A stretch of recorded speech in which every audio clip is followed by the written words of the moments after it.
I love scratch-built terrain. Not only is it really cheap, it is also its own kind of fun.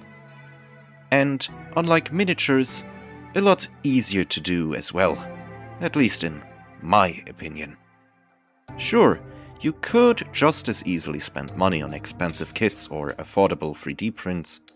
I am not saying that I will never do that. However, whatever you set up on your gaming table, it is always better to have something on it as cover as opposed to nothing. And it is even better if you have something that represents a certain piece of environment or coverage set in this world. Personally, I also think sci-fi terrain is even easier to build, since it can look all weird. But maybe that's why I have more fun with building it as opposed to fantasy terrain. Though I sure like to have more from that in the future. After all, most of my miniatures are from fantasy lines. Today I wanted to pimp up one piece that one could see as finished. I have already built terrain with this kind of packaging, 2 generators to be precise. I made a video on my German channel where I do translated one-page rules lore and other audios. Like if you want that footage translated or with lore narrated over it. Anyway, I simply took the piece as it was, cut it up so miniatures with bigger bases could stand on it, and painted it rusty. However, as I was using it in a game, it looked meh, and using it was also rather impractical. So without further ado, let's gather our materials.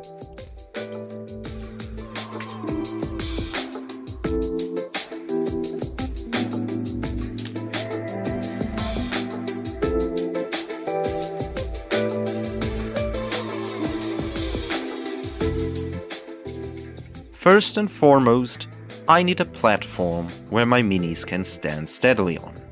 Not just 25mm wide, all my models, at least the infantry ones.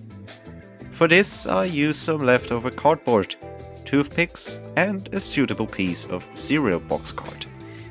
I should have glued 2 of them together to make it thicker. Voila! With insect mesh and the packaging of some cookies that look like corrugated iron plates, it has some interesting detail. And detail is key when doing stuff like this. Even unpainted, it already looks a lot more interesting than before. But I want to add more details, to make this feel like something other than painted packaging. I decided to turn this into a Conquered fort, or leftovers from it. Toilet paper that serves as relatively new banners. I want this to be something that stood for a long time and was used as cover and claimed by many different factions over time. Thus, I want to add flyers and graffiti for the first time. My main inspiration for this is a game called Raincode Master Detective's Archives. Specifically the hideout of that game's resistance. Some things I took directly from the game, others from 40k, and some stuff I made along the way. It is, as most of the time with one-page rules, a mixture of 40k lore, one-page rules lore, and made-up shit. And now, apparently, this has mentioning of carnivore in it. So maybe this is a little life hack here, but inside the lids of these paints that I'm using, there's always this little plate inside, and I think this is meant to improve the sealing of the paint, and it probably shouldn't be removed. But over time, that happens naturally because the glue falls off, and so after a while, you basically have a base. I've used it for this guy from my Frostware Snakeman.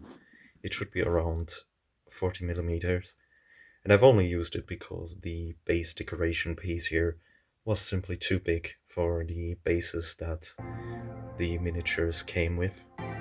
For reference, This piece comes from the Knight Arcanum from Age of Sigmar 3rd edition.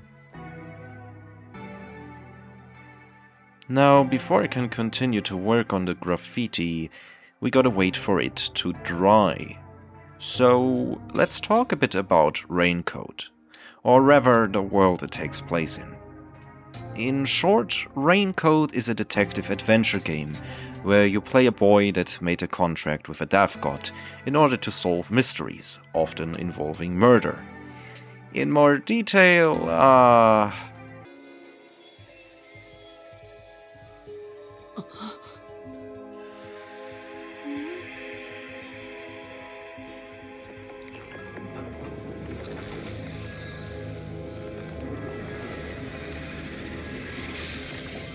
yeah, it's a unique experience. Kind of like a fever dream, if you ask me, but in a good way.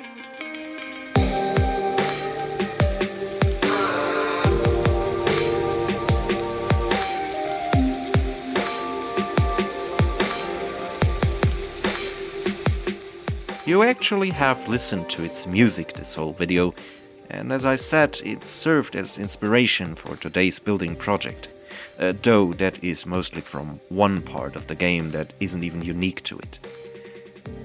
Kanaiwad, the city this game takes place in, is constantly drowned by an endless rain.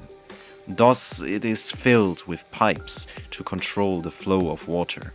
Artificial plants to have some nature, but without the risk of having them hanging dead, drenched in water. Other kinds of architecture is also just projected as a hologram, presumably to stop damage from corrosion.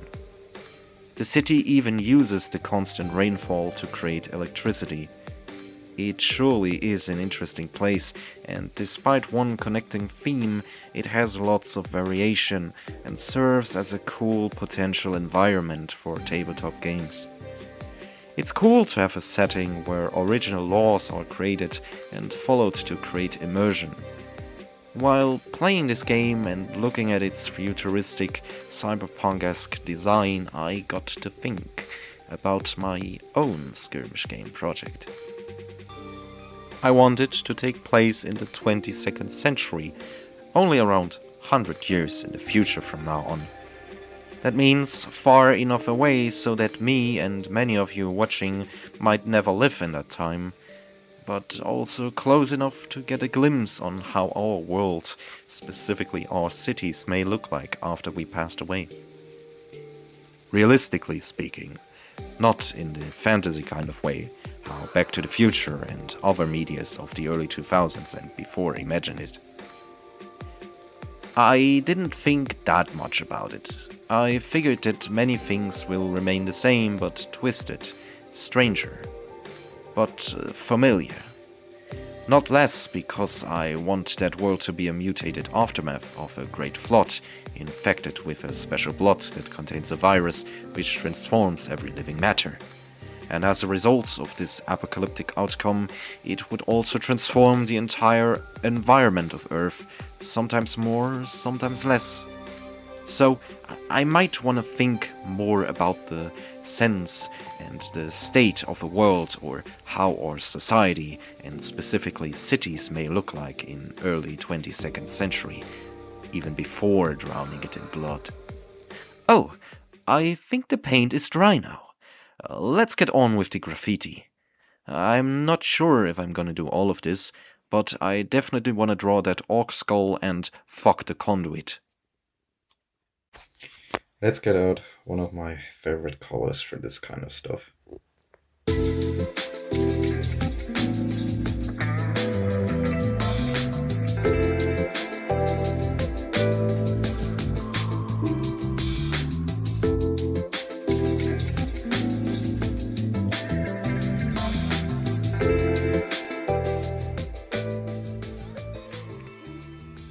That didn't really work out, but I'm quite proud of the orc.